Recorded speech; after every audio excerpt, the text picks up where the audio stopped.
अंबादास दानवे आणि माझा वाद केव्हाच मिटला. उद्धव ठाकरेंच्या भेटीनंतर चंद्रकांत खैरेंनी प्रतिक्रिया दिली. आमच्यात वाद काहीच नव्हता, चांगली चर्चा झाली, सगळं ओके आहे असं खैरे म्हणाले. निवडणुकीत लाडक्या बहिणींची मतं घेतली. आता गरज सर्व वैद्य मरो अशी सरकारची भूमिका असल्याचा टोला जितेंद्र आव्हाडांनी लगावला. बीडपेक्षा सिंधुदुर्ग जिल्ह्याची अवस्था भयानक आहे. माजी आमदार वैभव नाईकांचा आरोप. सिद्धिविनायक बेडवलकरला संपवणाऱ्या सिद्धेश शिरसाटचा आका कोण? वैभव नाईकांचा सवाल. नितेश राणे सिद्धेशला वाचवण्याचा प्रयत्न करत असल्याचाही आरोप. शांत असलेल्या कोकणाला बदनाम करण्याचा वैभव नाईकांचा गृहराज्यमंत्री योगेश कदमांनी टीका केली आहे. पराभूत झालेले वैभव नाईक चर्चेत राहण्यासाठी बेडवलकर हत्या प्रकरणाबाबत वेगळी वक्तव्य करत असल्याची टीका त्यांनी केली. हे उद्योगपती आणि व्यापाऱ्यांचं सरकार आहे. 8 लाख लाडक्या बहिणींचे पैसे कमी करण्याच्या आणि जमीन भूसंपादित केलेल्या शेतकऱ्यांना कमी व्याजदरानं मोबदला देण्याच्या सरकारच्या या निर्णयावर नाना पटोले यांनी टीका केली. सरकारकडे केवळ लाडक्या कंत्राटदारांसाठी, मंत्र्यांच्या पगारासाठी, बंगल्यांच्या नूतनीकरणासाठी निधी आहे. शेतकरी, एसटी कर्मचारी, लाडक्या बहिणींसाठी मात्र निधी नाही. हे स्वतःचा स्वार्थ साधणारं सरकार आहे अशी टीका आदित्य ठाकरेंनी केली. देशात नवीन संविधान निर्मितीची प्रक्रिया सुरू झाली. 2034 साली नवीन संविधान लागू करण्यासाठी बैठकाही सुरू. काँग्रेस प्रदेशाध्यक्ष हर्षवर्धन सपकाळ यांनी हा मोठा दावा केला आहे. सरकारचा जमीन भूसंपादन केलेल्या शेतकऱ्यांना मोठा फटका. आता 15 ऐवजी 9% व्याजदरानं भूसंपादनाचा मोबदला दिला जाणार. मंत्रिमंडळाच्या बैठकीत महसूल विभागानं हा निर्णय घेतला आहे. नागपूरच्या शिक्षक भरतीत मृत शिक्षणाधिकाऱ्याची सही वापरून 100हून अधिक शिक्षकांची भरती झाली. 2016 मध्ये सेवानिवृत्त झालेले शिक्षणाधिकारी सोमेश्वर नैताम यांच्या मृत्यूनंतरही सहीचा वापर करत बोगस सहीद्वारे 2016 ते 24 या दरम्यान बोगस शिक्षक भरती झाली. नागपुरातील बनावट शिक्षक आणि मुख्याध्यापक नियुक्ती प्रकरणी शिक्षण उपसंचालक उल्हास नरडसह 5 जणांना आज कोर्टात हजर केले जाणार आहे. 5 जणांची पोलीस कोठडी आज संपणार आहे. निलेश मेश्रामनं बनावट कागदपत्र वाचवण्यासाठी 10 लाख रुपये घेतल्याची माहिती आहे.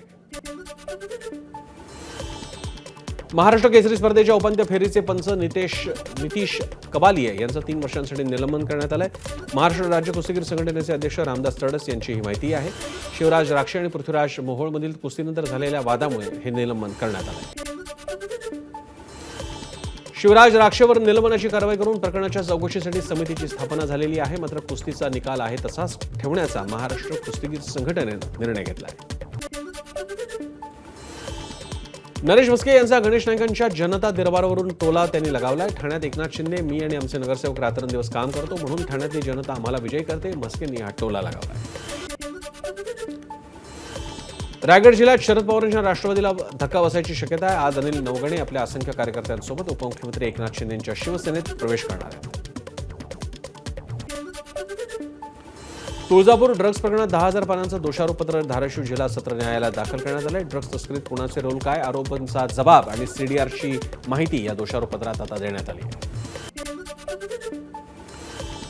पाणी टंचाई विरोधात ठाकरेंच्या शिवसेनेचा दादरमध्ये मोर्चा पाहायला मिळाला. यावेळी पोलिसांकडून आंदोलकांची धरपकड करण्यात आली. आंदोलनाला परवानगी नसल्याचं कारण देत पोलिसांनी मोर्चा अडवल्याची माहिती आहे. मीरा भाईंदर पालिकेतील सफाई कामगारांच्या प्रलंबित मागण्यांसाठी मनसेनं ठिय्या आंदोलन केलं. ग्लोबल वेस्ट मॅनेजमेंट आणि कोणार्क इन्फ्रास्ट्रक्चर या ठेकेदारांच्या कार्यालयात विविध मागण्यांसाठी आंदोलन करण्यात आलं. मुंबईच्या अंधेरी पश्चिम द्रुतगती महामार्गाजवळ क्रिस्टल टॉवर समोर पार्किंग केलेल्या 4 ते 5 कारमध्ये मोठी आग लागली. आगीत 4 ते 5 कार आगीच्या वक्षस्थानी पडल्यात. दुपारी 2:30च्या सुमारास आग लागल्याची माहिती समोर येते. नियंत्रण मिळवण्याचे प्रयत्न सुरू आहेत.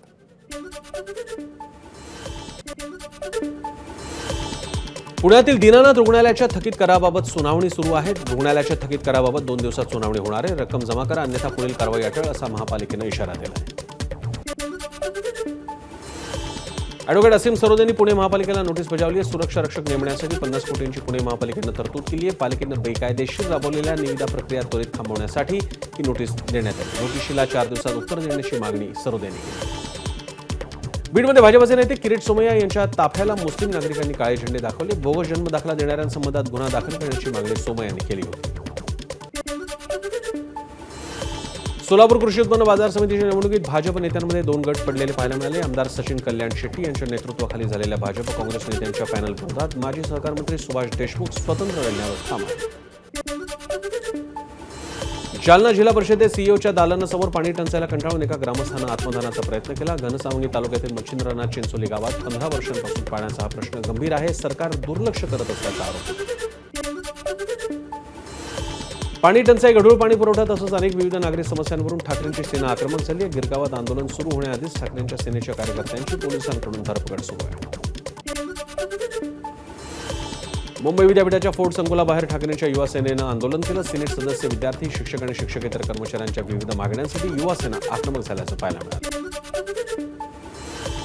नागरिकांच्या हरकतीमुळे एल्फिन्स्टन पुलाचं पाडकाम लांबणीवर गेलेले. पुलावरील वाहतुकीबाबत 4 दिवसात निर्णय घेण्यात येणार आहे. पर्यायी वाहतूक मार्गात बदल करत पूल बंद ठेवण्याचा निर्णय घेण्यात येईल. वरळी शिवडी उन्नत मार्गाचं काम पूर्ण झाल्यानंतर एल्फिन्स्टनचा पूल पाडावा, ठाकरेंच्या शिवसेनेनं मागणी केली. एल्फिन्स्टनच्या पुलाचं काम सध्या करू नये यासाठी आमदार अजय चौधरींच्या नेतृत्वात स्वाक्षरी मोहीम सुरू आहे. एल्फिन्स्टन पूल सध्या पाडू नये या मागणीसाठी मनसेकडून सुद्धा आंदोलन सुरू आहे. जोपर्यंत स्थानिकांच्या अडचणी दूर होत नाही तोपर्यंत पुलाचं पाडकाम न करण्याची मनसेनं भूमिका घेतली. राष्ट्रीय आरोग्य अभियानात काम करणाऱ्या कर्मचाऱ्यांचं वेतन रखडले. 34,000 कर्मचाऱ्यांचे गेल्या 2 महिन्यांपासून वेतन नाही. केंद्र सरकारच्या वतीने येणारे 800 कोटी रुपये रखडल्यानं हे पगार रखडले. एसटी कर्मचाऱ्यांचा उर्वरित 44% पगार आज दिला जाणार आहे. 8 एप्रिल रोजी 56% पगार आल्यानं कर्मचाऱ्यांमध्ये अस्वस्थता होती. एबीपीच्या पाठपुराव्याला यश आल्यानं आता त्यांचा पगार होणार. राज्यात दिव्यांग युवकांना प्रशिक्षण आणि रोजगार मिळणार आहे. मुख्यमंत्री देवेंद्र फडणवीस प्रमुख उपस्थितीत 3 करार होणार आहेत. कौशल्य विकास मंत्री मंगल प्रभात लोढांनी ही माहिती दिली. राज्यातील 20 ITIsमध्ये अत्याधुनिक प्रयोगशाळा उभारल्या जाणार आहेत. सूक्ष्म आणि लघु उद्योजकांसाठी मेळावे आयोजित करून रोजगार निर्मिती करणार असल्याचं सरकारनं स्पष्ट केलंय. फडणवीसांच्या प्रमुख उपस्थितीत महत्त्वाचे सामंजस्य करार होणार आहेत. एमपीएससीच्या विद्यार्थ्यांनी शरद पवारांची भेट घेतली. शरद पवार यांचा एमपीएससीचे अध्यक्ष रजनीश सेठ यांना फोन गेला. तांत्रिक अडचणींवर तात्काळ तोडगा काढण्याच्या पवारांनी सूचना दिल्या. उपमुख्यमंत्री एकनाथ शिंदेंकडून मुंबईतील रस्त्यांच्या काँक्रिटीकरणाची पाहणी. शिंदेंसह पालिका आयुक्त भूषण गगराणी, मंगल प्रभात लोढांनीही यावेळी उपस्थिती होती. राज्यात सर्वत्र तापमान वाढ झाली असून जलाशयातील साठ्यातही घट होते आहे. जलाशयांमध्ये सध्या एकूण क्षमतेच्या 41% पाणीसाठा शिल्लक आहे. यामध्ये पुणे विभागात सर्वात कमी तर कोकणात जवळपास 50% साठा आहे. देशात यंदा सरासरीपेक्षा जास्त पाऊस पडणार आहे. सरासरीच्या 105% पावसाचा अंदाज वर्तवण्यात आलेला आहे. भारतीय हवामान विभागानं ही माहिती दिली आहे. गोंदियाच्या देवरी तालुक्यातील काही भागात अवकाळी पावसाची हजेरी पाहायला मिळाली. रब्बी हंगामातील धान पिकाला यामुळे फायदा होणार आहे. जळगावमध्ये 5 वर्षांपूर्वी मंजूर पाणीपुरवठा योजनेचं पाणी आज वरणगावमध्ये पोहोचलं. ग्रामस्थांनी पेढे वाटून आनंदोत्सव साजरा केला. साताऱ्याच्या पाटणमध्ये पर्यटन विभागाच्या डोंगरी महोत्सवाचं आयोजन करण्यात आलं. पर्यटन मंत्री शंभूराज देसाई आणि शेतकऱ्यांच्या हस्ते शुभारंभ झाला. पुढील वर्षी कोकणात त्यानंतर खानदेश विदर्भातही महोत्सव होणार आहे. पर्यटन मंत्री शंभूराज देसाईंनी ही माहिती दिली.